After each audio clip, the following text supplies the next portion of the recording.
Thanks so much, Tim, and welcome for joining us. And what we'll do, we'll spend a little bit of time to talk about one of the biggest innovations in corporate learning today, capability academies. I'll just provide some context and some background on a big study that Nahal Nanja, our research director, has done on this topic.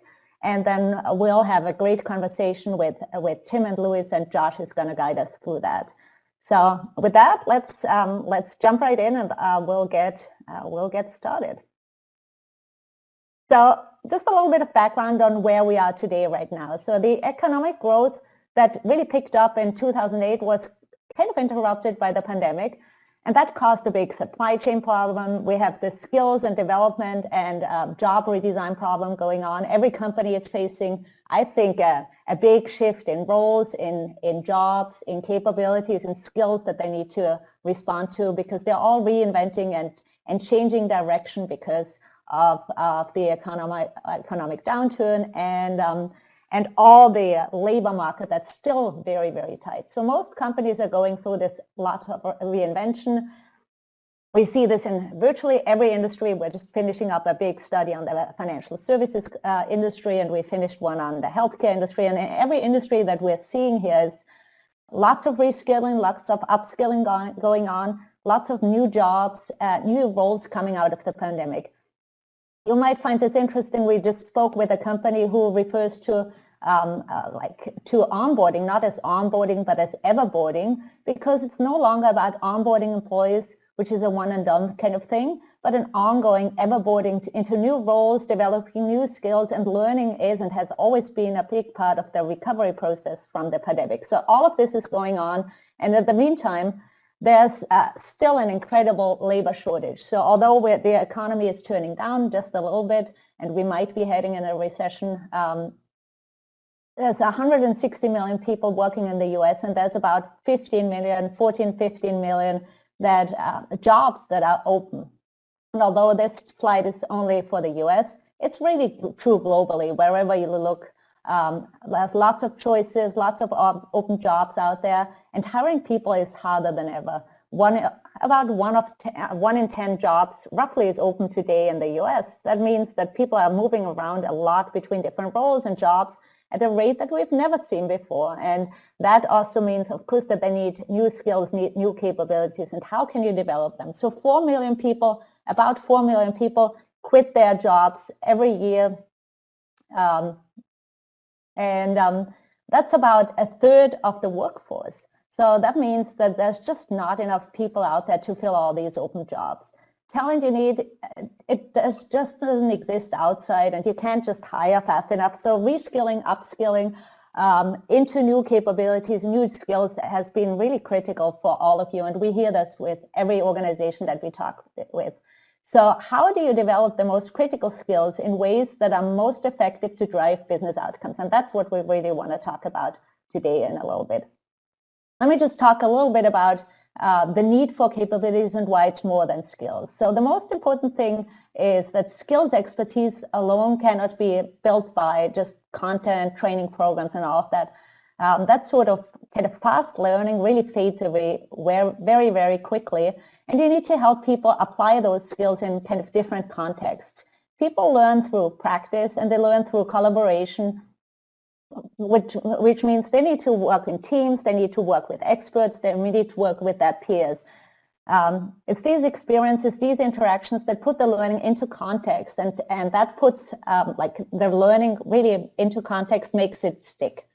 So that's really what we want to talk about. Context is really, really important, because skills alone don't differentiate outcomes. If you think about different skills, it's really how you apply those skills in the context of your business. It's how you apply those skills that differentiates the products, the services that your company delivers. And we'll hear much more from Louis and Tim in a little bit how that works in their different contexts of their organizations in Cemex and in Bank of America. That is what differentiates outcomes, and that's what we refer to as capabilities, so skills in context. Capabilities are business-specific skills that are unique, they're exclusive, they're proprietary to your company. So what your company is all about, they're really specific to your company's ways of working, how you do business. So essentially, they're business contextualized skills. Now, to develop those business contextualized skills, we recommend a business-driven approach, which we refer to as capability academies. So now, what is a capability academy? Capability Academy is an architected collection of programs, of content, of experiences, of assignments, and of credentials based on a specific functional area that's critical to your business. In simple words, that means organizing learning not just around content, but around these critical business capabilities.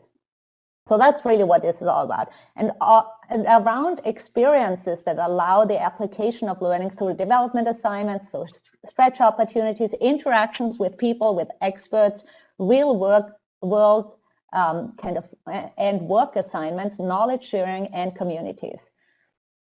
Capability academies, we see this really as the next wave of self-directed learning, and they allow your organization to unlock the benefits of collaborative learning. So people learn together, and they learn best when they learn together, and people can discuss, they can challenge each other, they can learn from each other, they can learn with others in a specific work-aligned process. And those capability academies are not just content libraries or sets of programs. It's really a place where people can go to advance their job-related capabilities and even to advance their career and their growth as well. And that's really what capabilities are all about. And we'll hear much more about how they work in practice in a little bit. So we refer to capability academies as strategically aligned collaborative learning spaces. And we double down on the word space, you see this acronym here, to really expand on the key characteristics of what a capability academy should facilitate for learners. So let's unpack that a little bit. So first, it's about sharing. Knowledge sharing is really key there. You need to bring together internal experts, certified instructors, external experts or trainers who are often current practitioners, and also business leaders to share their knowledge. So the sharing is really important. You need to incorporate the practice, the application of skills over time as well. It's not like practicing a stage scenario in a classroom training, but practicing these new skills on real work projects, real assignments, tailored to where your company needs to go, your company's processes, your company's practices. And these developmental assignments may span many, many months. So it's not just a once and done thing. So that's about the sharing. You also need to align. So aligning with the company's strategic priorities is really important. Capabilities, you can't do a capability academy for everything, for every skill. So you really need to decide which capabilities are most important for your business, and which ones are strategic, which ones are proprietary for your company, and which ones drive the highest value for your company to be successful. So that's about alignment. Collaboration is one of these foundational principles that underlie the academy structure. So people really need to work together in peers, peer-to-peer interactions, including kind of discussion forums and synchronous and asynchronous activities as well. And then last but not least, these academies also need to build expertise in areas that differentiate talent outcomes, business outcomes, innovation outcomes for your company. Ultimately, these capability academies, they're focused on building business-specific capabilities, so they should be led by a business leader, not just by HR or by L&D. When you do that, capabilities are really led by these designated business executives who serve as these capability leaders, and we'll hear much more about how this works in practice in a little bit. And then the L&D team can help facilitate that, bring together the topics, the goals, the objectives, and really align towards these strategic business needs. But it's not like an HR thing. It needs to be a business capability that you're driving. Capital One, for example, they set out to build a cloud engineering academy because that was really important to them. And the CIO led that effort, not L&D. The CIO then worked with one of their senior L&D leaders to build out their curriculum and then determine what kind of real work projects they needed there as developmental assignments.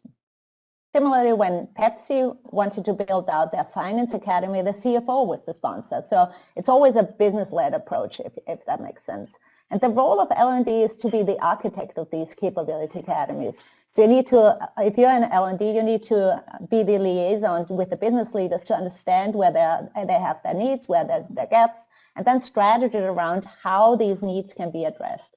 These L&D teams should be co-designing the capability academies with these internal experts, external experts, and really build this together so it's owned by the business. So to summarize what I've said so far, what are capability academies and what are they not? They're not a library of off-the-shelf content. They're customized and business-specific programs. They're not solo learning. They're collaborative and community-based learning experiences. They're not just about consuming learning content, but about applying that content in real work projects that actually matter to your business. These academies must be focused on the most critical skills for business success. It does not make sense, for example, to turn every training program into a capability academy. It just doesn't make sense. You need to build these academies for capabilities that matter most, where there's significant gaps or ones that will really transform the company. That's why we call these capability academies, and they're not just like learning programs. So you really need to think about what are your most critical business capabilities, and then how do you build these academies around that, and who's going to be the sponsor of them. So we see in our research that these capability academies are really the hallmark of high-performing companies. It really, really matters to do this and do this well. When we studied over 1,000 organizations across the globe on their learning and development practices, we saw that just about 20% of these organizations offer capability academies, but those that do, when we look at the high-performing companies, those that have the best outcomes, we see that 71% of those most successful companies actually have strategic capability academies in critical areas like sales, leadership, customer service, digital, or HR. And we have actually a capability academy as well, the Josh Bersin Academy, that's for HR specifically. And we built it exactly for that reason, because it's really, really important for HR professionals to also develop their critical capabilities, not just skills. These companies, these high-performing companies, are 4 times more likely to include collaborative learning elements and hands-on practice and real work assignments into their learning programs. And those are the practices that are most important for the capability academy approach. So let's talk a little bit about what we saw there. We saw that companies that provide strategic capabilities academies also have significantly higher talent outcomes, business outcomes, and innovation outcomes, as you can see on the screen. They're 3 times more likely to be great places to work. They're twice as likely to adapt well to change and innovate. So this is not just yet another way of learning, but a new approach for making learning contextual, making it applicable, and most importantly, maybe impactful.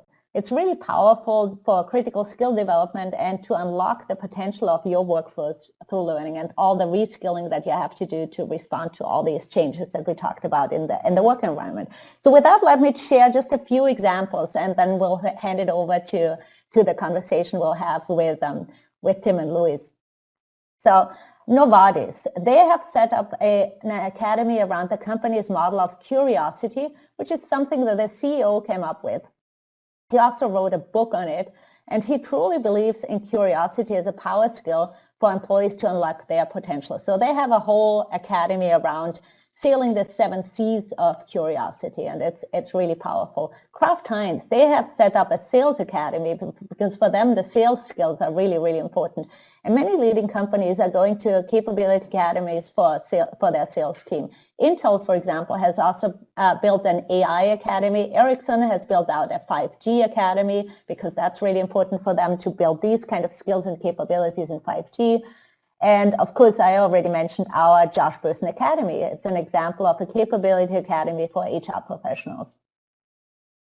What I want to do next is just look a little bit into some of these examples, and we'll talk more about them with Tim and Luis, what they're doing in Bank of America and then in Cemex. But let's just keep going for a little bit longer. Here's a few examples of the Cemex Capability Academy, and we'll have Louis talk about that in a minute too, so I won't spend a lot of time for that because Louis can explain that a lot better than me. But let's just wrap it up with where Capability Academies fit into the overall corporate learning infrastructure. How does it fit in?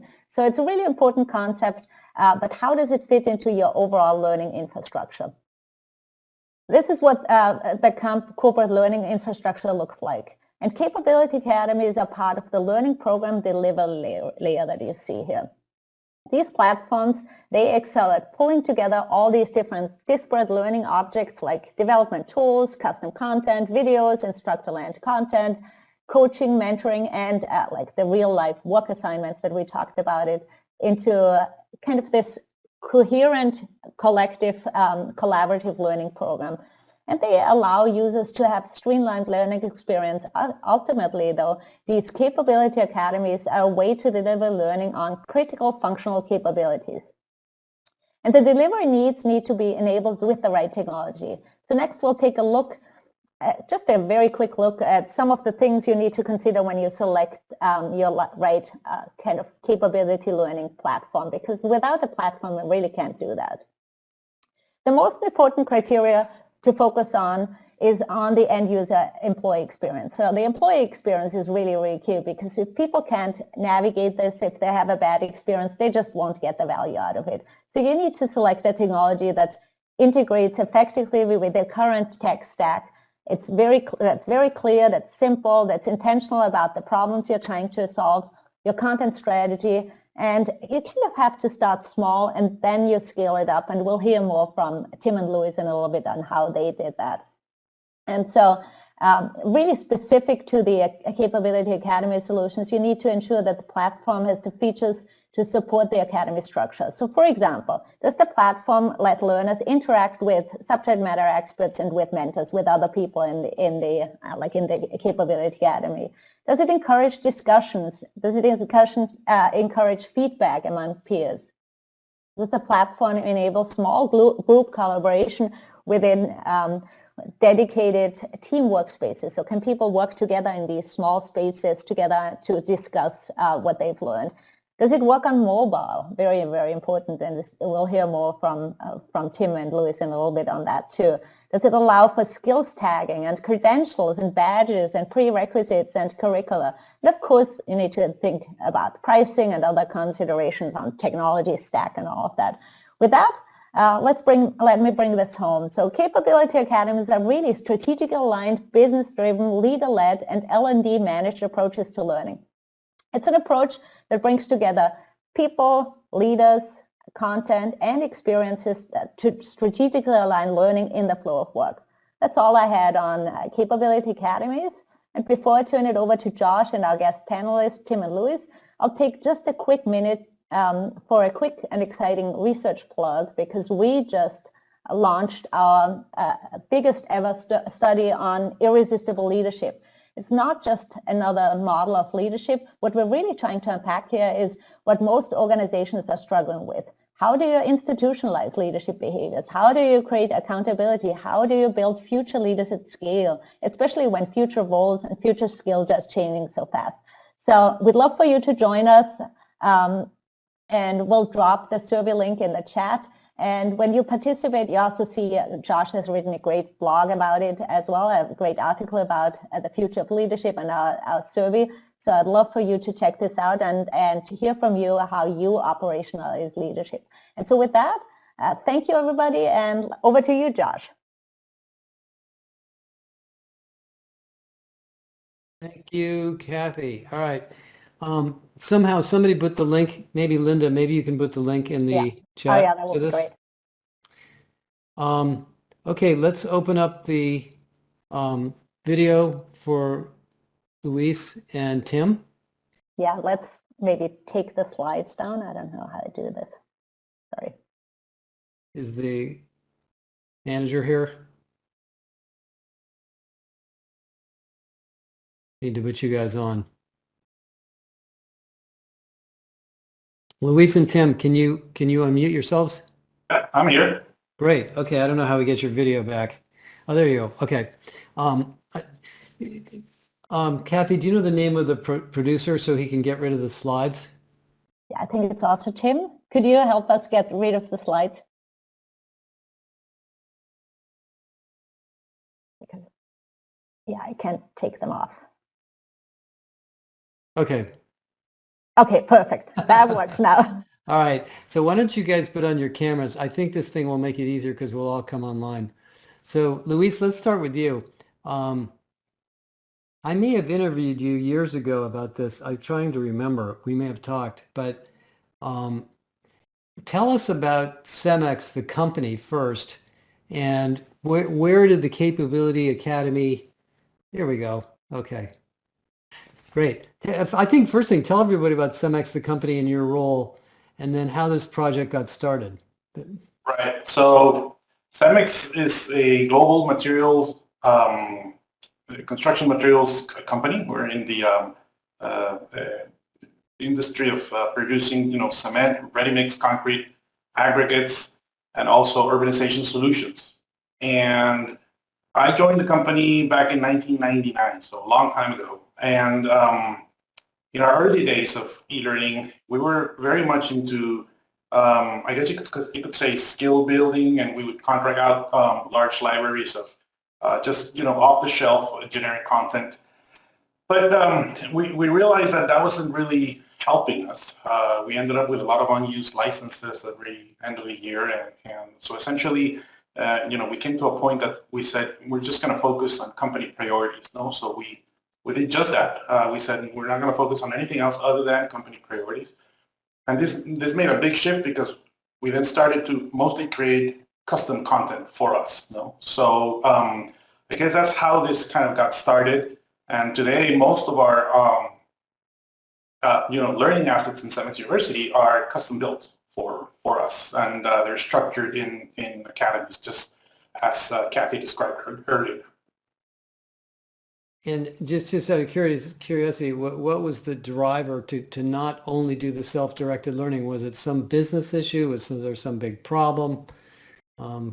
Sure. I mean, we like any other company, we had our fair share of opportunities and challenges. I'll mention one, for example. There was a very compelling interest to reduce the number of accidents that we were having.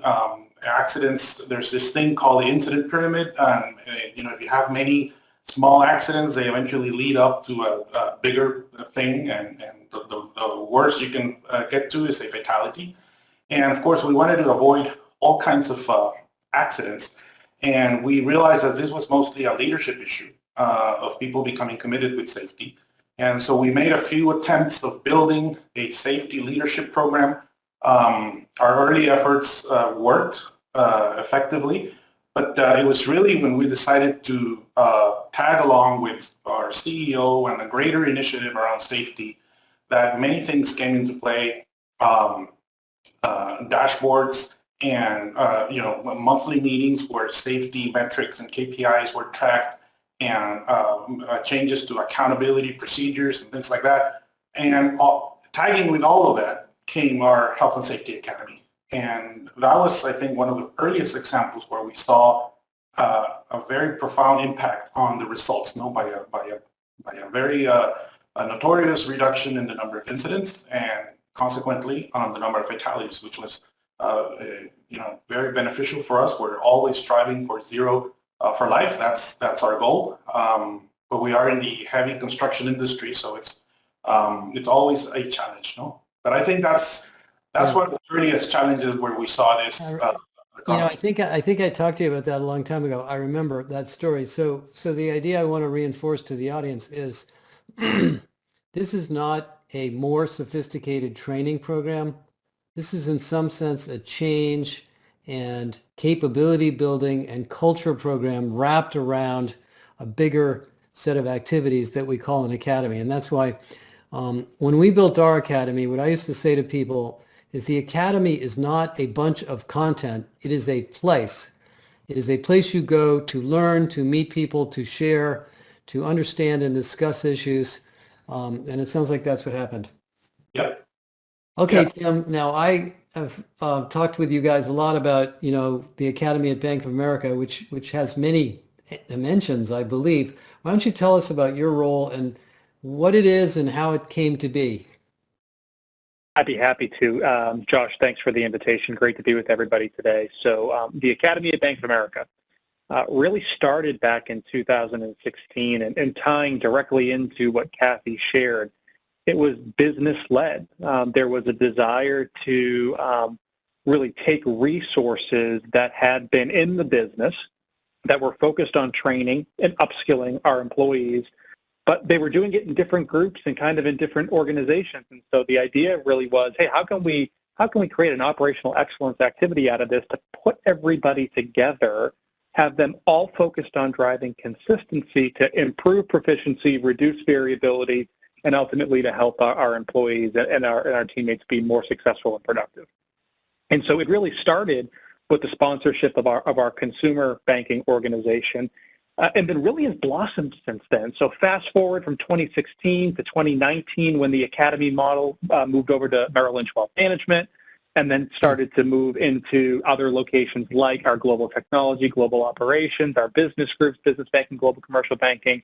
And really exciting, Josh, at the beginning of this past year, really the end of 2021, our Academy organization and our global learning organizations came together underneath the human resources umbrella.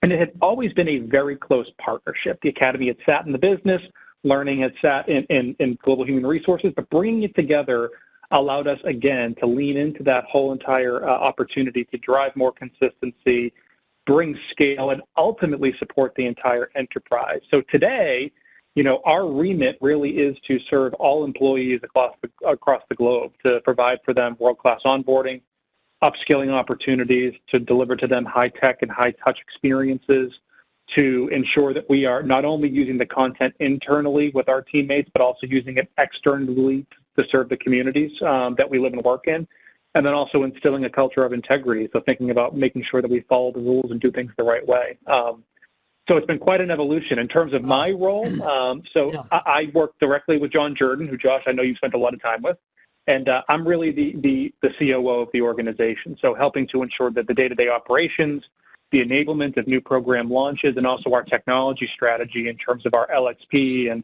and also our vendor relationships are really best in class to support everything we're trying to do. Wow. Okay. I think when I interviewed you guys, it was mostly in consumer banking. It's spread. Quite a journey. So let me go back and ask you a question about the beginning of it, because I think a lot of people that are on this, that I talk to about, there's a reason why companies build these, and there's a way they get them started. And I think I know the story because we wrote it, but I want you to say it. How did the consumer banking Bank of America Academy come to be? Was there a problem? Was there a mandate? How did you get the focus? Yeah, it's a great question. I think it's like anything. It's what we all are dealing with, regardless of which company or industry you're a part of. The goal is to onboard folks, train them effectively, retain them, and allow them to develop the skills they need to be productive. And so like anything, as we started to look at things like our tenure, our retention, the onboarding, we started to realize that, A, there's variability and there was room for improvement. And so taking a step back, what we really looked at and said was, well, how can we improve all of this and do it with the resources that we have? And that's what really birthed the entire idea of this academy, which was, wow, if we can take everybody around that's doing it, one-off here and there, and put them all together, think about what we can do in the experience that we can provide. Because we know that when people feel like they're cared for, when they feel like they can be successful, when they're onboarded effectively, that not only is their engagement going to increase, but the retention is going to increase as well, because they're going to see the investment that we're making in people, and they're going to realize the career opportunities that they could have over the long term. So that's where I remember the story. There was a lot of focus on understanding the employee journeys and why there were retention issues, correct? And therefore looking at the training and education materials along those employee journeys, which would have been hard to do in a siloed training function that's training people on different topics all the time. Right. That's right. Okay, so The second question I want to ask you guys is about skills, and then I want to talk about technology and how you operate this thing. So there is a never-ending drumbeat of discussion about skills out there. Kathy and I are sort of in the middle of this with companies who are utterly confused about it. I was at a meeting a couple of weeks ago with about 40 companies, and the first thing they said to me is, will you tell me the difference between a skill and a competency? So we get into that. And we, a couple of years ago, as Kathy showed you, decided that we had to kind of create this idea of a capability that was bigger than a skill, because otherwise we're going to be back to LXP land of training everybody on every granular little thing they need to know, but we may not move the needle at all. So maybe Luis, where do you see the word skills, and how do skills fit into your various academies? Well, I'll give you one example of that. A couple of years ago, we started to build a new learning program for our commercial people. The company had introduced a new commercial model, and we had a super high priority of building more and more customer centricity. So it was really a program about culture change, and becoming customer centric. And we've already gone through a digital transformation, and so really the transactional part of the commercial relationship has already been moved into digital platforms. So there was a lot of change going on, and this program helped us build the understanding of the culture that we wanted to grow in our commercial teams. But then came things like negotiation. Then came things like, so we still got to sell. We still got to, the back and forth, the pricing and all that. So we said, hey, that doesn't go away. That still needs to happen, but I want you to do it under this umbrella of customer focus, customer centricity. But we still have a business to run, so you still have to do all of these things. So they really go hand in hand. So some of our programs have let's say the custom component, the thing that is built for us that explains our change, our culture, our aspiration. But it also has on them multiple series of learning pathways where you can build more your skill on negotiation, where you can build a skill on dynamic pricing, where you can build a skill on this or that. And they are, we relate those skills, skill building pathways within our academies.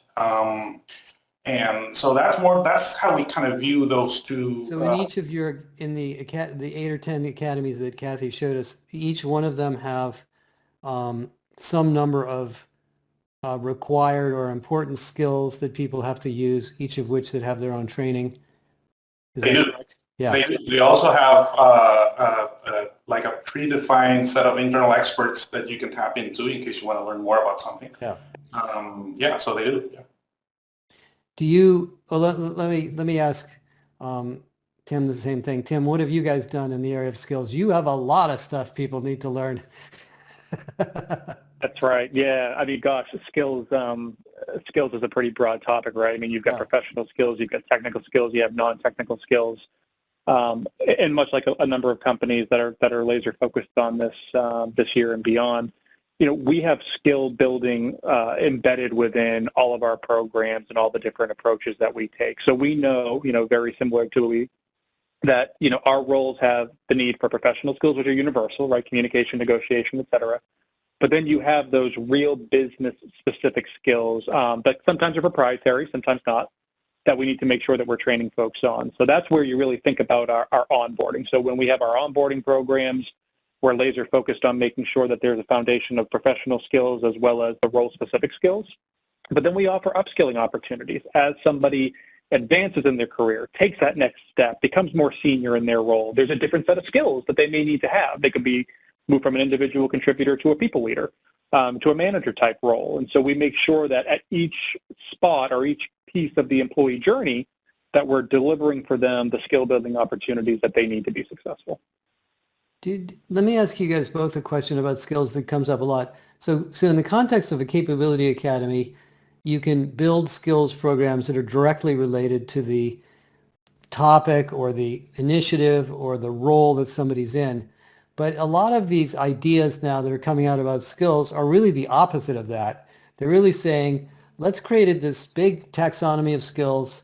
Let's tell everybody to build all the skills they can, and then we'll figure out who knows what, and we'll move them around in the company based on their skills. Does that make any sense to you? I'm not kidding. I have talked to a lot of companies that are starting that way. Either one of you want to, or Luis, you want to start? I know exactly what you're saying, and I guess it's a matter of where you want to begin, right? I think eventually, if you only go down the path of skill building, you will eventually see that there's something missing. There are skills that you want to build that are not out there, that you cannot bring or outsource or purchase, and that you need to develop those in-house. And then as you define your strategic roles within the company, you'll find out that they are made up of both. Some very generic skills like communication and things like that, but others that are very specific to your core business. And but again, you got to start somewhere. So it depends on where you work, where you are. So are you doing one of these big skills taxonomy projects? No. Yeah. When we started, we had some of those, but we stopped and ended up saying, you know what, we have to focus on the business priorities, and we changed completely the direction. And now that we have a good portfolio of learning resources for each of our academies, we're trying to accompany those with some skill building programs that we can curate super fast and from generic sources. Not very good sources, but still generic. We don't need to custom build those. Yeah. Okay, I got another question for you in a minute. Tim, what about you? I got to believe some brilliant whiz kid at Bank of America is trying to figure out every skill the company needs. I think that list could be thousands upon thousands of different skills if that were the case, right? But no, look, I mean, I think, like I mentioned, professional skills, technical, non-technical, some skills are transferable to different roles or different parts of our company, but not all are, because you're gonna develop over time very role-specific or business-specific skills that may or may not be relevant. What we are focused on overall is, yes, identifying core skills that are important, but more importantly, and this is where I think the rubber really meets the road, is not so much saying you have the skill, you should be here, but providing transparency into what kind of skills do you need for different roles across the company. And then can we take it to the next level where we can say, oh, by the way, because content's typically never an issue for a lot of us, right? It's always, we have plenty of content. It's more about, can you start to organize your content around skills so that if somebody says, wow, I might be working in a financial center today, but someday I want to be a financial advisor working with clients directly. Well, how can they go out and develop and learn those skills within our company and put themselves in a better position to be able to make that career move? Great. Yeah.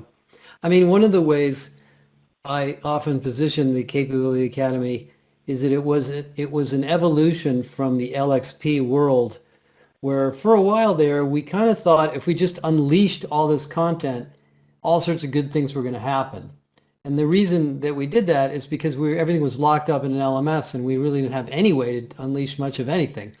And then, people realized, I got people off my back, but I didn't move the needle that much, so I needed to reorganize it. So one of the concepts I want to ask you guys about in Capability Academies is one of the questions that just came in right now.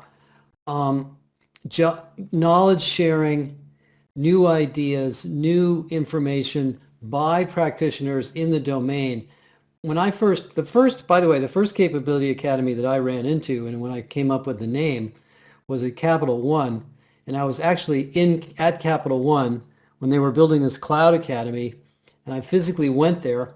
And one of the things they did is they brought in all sorts of experts, and they started asking each other questions to try to push the envelope of what they needed to do at the time. It was a long time ago, about cloud engineering. So Luis, in your case, take the safety example or whichever one you want. How do people have this collaborative discussion about well, wait a minute, there's something new in safety we need to talk about that wasn't in the curriculum, or, our situation was different from what we talked about in the curriculum, and I want to share it with the rest of the people in the group. How do you do that? Well,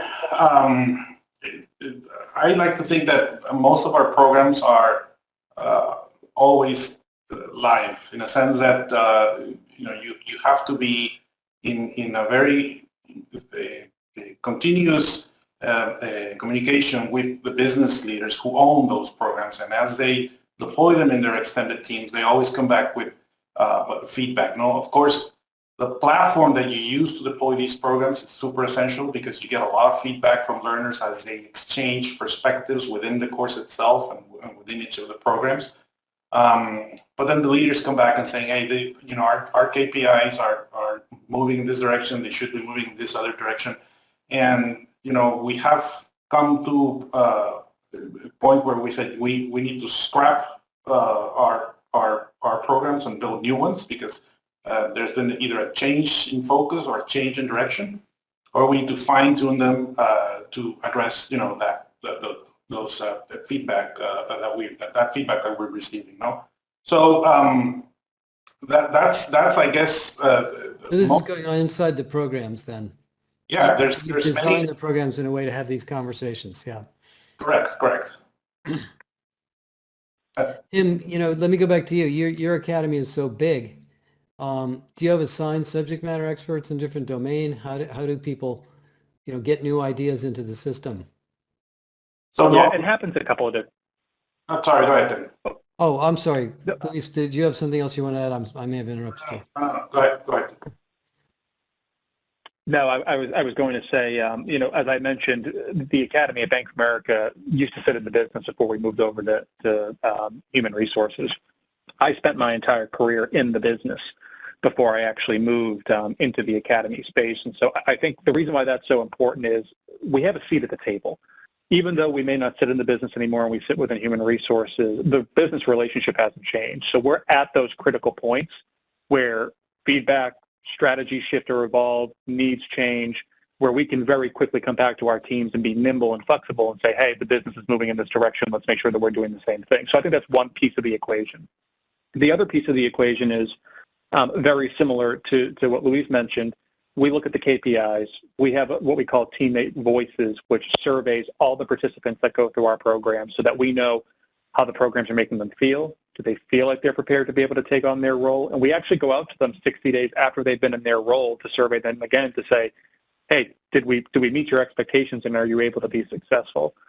But I also think importantly, Josh, the last thing that I'll mention is we also look at the Academy as a talent management organization. And what I mean by that is so many of the folks that are within our team come from the business. They were successful in the roles to which they are now helping to coach and design programs for.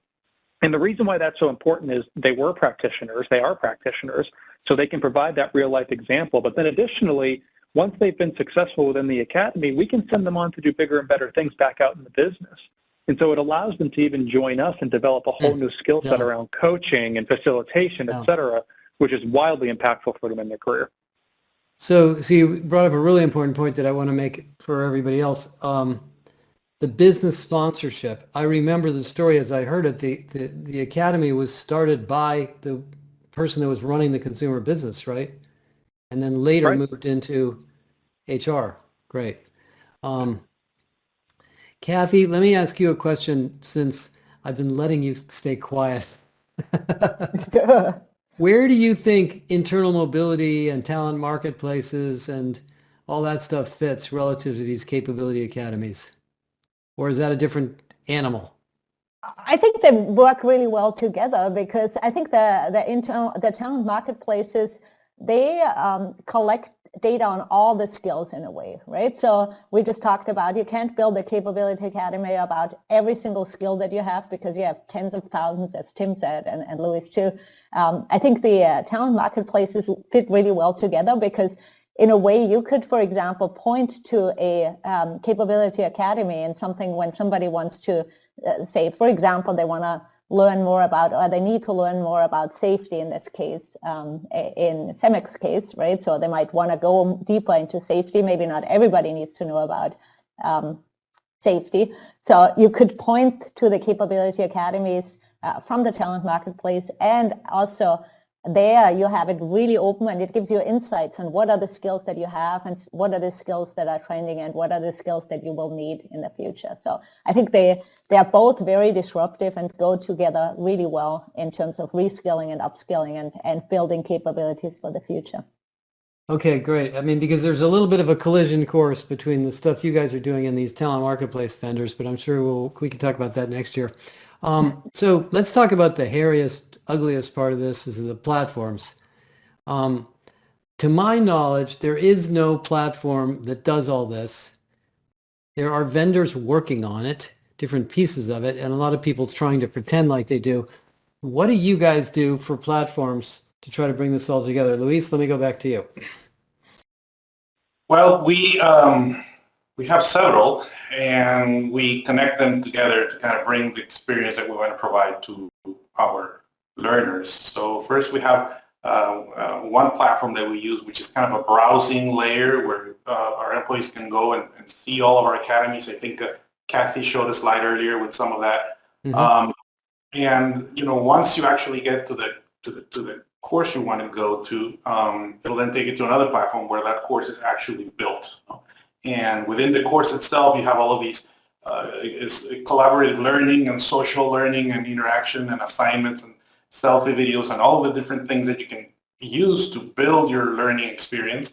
And all that happens within another platform. And then you have instructor-led courses, which still happen, and you need to record those someplace, so you also have an LMS for that. So yeah, you're right. We'd love to have a single platform for all of that, but we still haven't seen one that does it all. Tim, what about your infrastructure? I know a little bit about it, but tell us a little bit more about how you pull all these things together. Yeah, very similar to Luis. I mean, we have an LMS that we utilize where you can go and you have all the content. But I think one of the things that we're really focused on is we're very programmatic in terms of how we run our academy, meaning that if somebody joins, the bank and let's just say a role within the wealth management space, from day one, they go through academy onboarding, they're assigned an academy manager, they're part of a cohort group that all starts on that day. All of their training is directed to them and shared with them by their academy manager, who helps to facilitate them through the process and ultimately brings the cohort together to practice, develop proficiency, have that interactive case study type environment. So we've really kind of built it within our own team to not have to rely so heavily on a system or a technology, mm-hmm. but rather to really have that high touch approach with academy managers and facilitators. And, when I was talking to the people in your group that, I think it was the consumer banking part, they also told me one of the things they do is they survey employees at different points in their consumer journey to determine whether they've made the transition well. Tell us a little bit about that. And that goes to just special call center that can monitor those cohorts. That's right. I mean, we really survey folks a number of different ways. I mean, not only so take the actual employee journey, right? As they're going through this cohort, they're getting real life feedback. We're listening to calls, right? We utilize high tech approaches. So one of the things that we've been using is virtual reality. We've been using what we call iCoach, which is really an AI-powered conversation simulator, where our employees can actually, immerse themselves in a real-life example, how to navigate a system, how to talk to a client. And if they're, not progressing as we need them to, the system recognizes that and helps to course correct them and provide them feedback. And then, of course, we get to see the output of that. So that's another opportunity for us from a high-tech perspective to really bring scale. But we do it really three ways, Josh, to simplify it, right? We have the live academy manager feedback. We have the high-tech approach, and then we also have the teammate voices survey for the actual employee to say, hey, I get it or I don't, and this is where you can improve it. I have another question for you, Tim, that sort of strikes me. So the consumer academy was very focused, and then you brought it into HR, which is a little bit dangerous. Anything could happen. And then you spawned a Merrill Lynch version and an IT version. What happens, and Luis already has a whole bunch of these. What happens when you start spreading this all over the place? Do you lose focus, or how do you keep it all? Yeah, it's a great question. Yeah, no, excellent question. So we have been laser focused, and I would say it's for a couple of different reasons, right? As you mentioned, started in the consumer bank with tremendous business support and buy-in.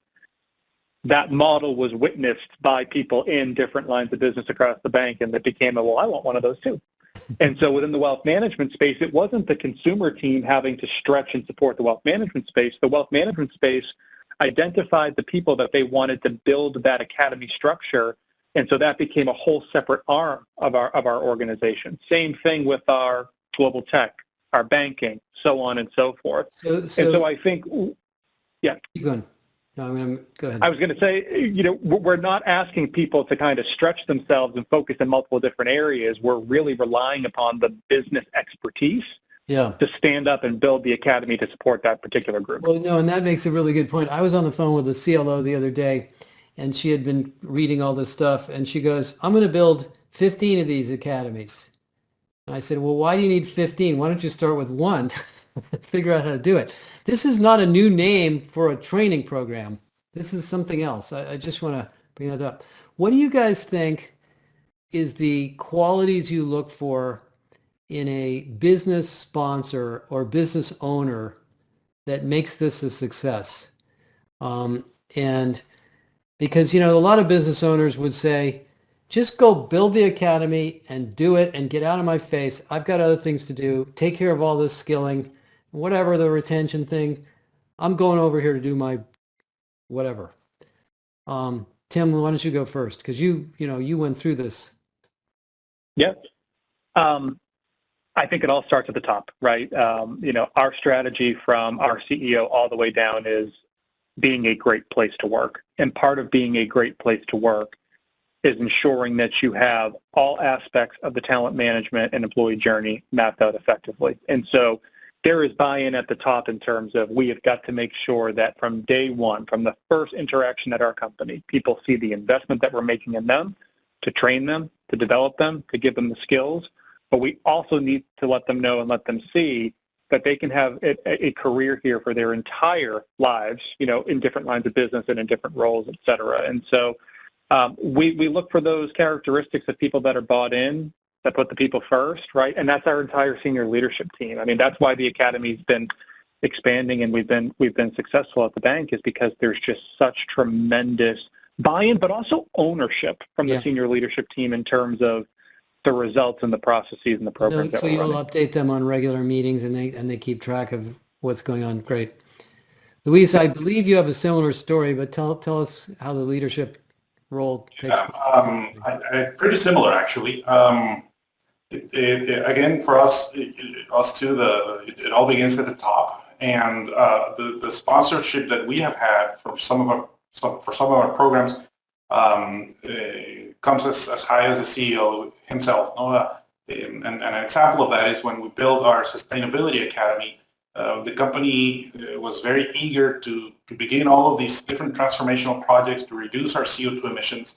And but the CEO felt, people don't get it. People still don't understand how far this thing goes in terms of reducing CO2 emissions. And so, there was a point in time where he said, everybody needs to learn about these things, so we need to do this. No, it was his personal commitment, and he, so many things happened before we wrote the first chapter of the course. All of these different alignment of people that came together and said, all right, this is the way we're going to go. This is what we're going to tell people. This is the story we want to build. This is the culture that we want to build in the organization. And the first thing we did is we made a global survey throughout Cemex. We partnered with a company called Kite Insights, and we built a global climate assessment, climate readiness test or something like that was called the name of the survey, to see if people understood that vision, if people knew anything about that. And And we then, we got the results back and said, so we need to do all of this. We launched this new program, and we're running that survey again next year. And, we're very hopeful that the results are going to be very different in terms of awareness, understanding of the message of the different responsibilities and the levers that are being put into place to reduce our emissions. So that component of endorsement and support from the top is absolutely essential for us. And sustainability is a topic like safety. It touches everything. It's just everywhere. Exactly. Hey, well, first of all, let me thank you, Luis and Tim, for sitting on this call for us. You're doing such amazing work. I know it may feel like business as usual for you, but many, many companies are trying to get to the level of integrated development and delivery of these solutions that you have. So and Kathy, thank you for setting the stage and explaining to us what this all is. Let me make one final point and then I'll wrap up. As you heard from, both of these companies, this is a really big idea. It isn't a way to go to a business leader and say, hey, can I build you an academy for blah, blah, blah? No. You want to listen to them and figure out what the business problems are that are the most urgent and timely at this point in time for your counterparts, whoever they may be, and decide, is this a training program or is this a whole transformation program? If it's a training program, fine, but it may not be. And things like safety and sustainability and the employee experience of the consumer bank and the migration of people from role to role in a large organization like Bank of America and wealth management, those are not training programs. Those are big capability development issues. And I really want to encourage you to not get too wrapped around the axle on skills and spend too much time mucking around with skills databases when this is where a lot of the action is. So thank you guys for participating. I think that is the end of our time. And if anybody has any questions, please reach out to us.